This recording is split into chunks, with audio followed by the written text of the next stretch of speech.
کہ تحریک انصاف کو مخصوص نشستیں ملیں گی۔ الیکشن کمیشن کا مخصوص نشستوں سے متعلق سپریم کورٹ کے فیصلے پر عمل درآمد کا فیصلہ۔ ترجمان الیکشن کمیشن کا کہنا ہے کہ کسی پوائنٹ پر عمل درآمد میں رکاوٹ ہے تو قانونی ٹیم نشاندہی کرے۔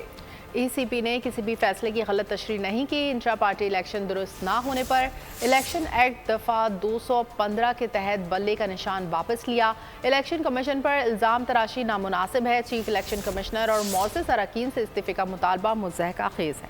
چیف الیکشن کمشنر سکندر سلطان راجہ کی زیر صدارت الیکشن کمیشن کا دوسرا اہم اجلاس۔ پی ٹی آئی کو مخصوص نشستیں دینے سے متعلق مشاورت۔ الیکشن کمیشن کا سپریم کورٹ کے فیصلے پر عمل درآمد کا فیصلہ۔ اجلاس کے بعد الیکشن کمیشن کی جانب سے اعلامیہ جاری۔ فیصلے کے کسی نقطے پر عمل درآمد میں رکاوٹ پر سپریم کورٹ سے رہنمائی لینے کا فیصلہ۔ اعلامیہ میں کہا گیا کہ الیکشن کمیشن نے کسی فیصلے کی غلط تشریح کی، نہ ہی پی ٹی آئی کے انٹرا پارٹی انتخابات کو درست قرار دیا۔ P T I election commission کے فیصلے کے خلاف مختلف فورمز پر گئی، لیکن کمیشن کے فیصلے کو برقرار رکھا گیا۔ جن 41 ارکان قومی اسمبلی کو آزاد قرار دیا گیا، انہوں نے اپنے کاغذات نامزدگی میں پارٹی سے وابستگی ظاہر نہیں کی۔ سپریم کورٹ میں سنی اتحاد کونسل اپیل میں گئی۔ تحریک انصاف اس کیس میں پارٹی نہیں تھی۔ الیکشن کمیشن نے ایک سیاسی جماعت کی جانب سے چیف الیکشن کمشنر اور ممبران کو بے جا تنقید کا نشانہ بنانے کی بھی مذمت کی، جبکہ کمیشن سے استعفے کے مطالبے کو مضحکہ خیز قرار دیا۔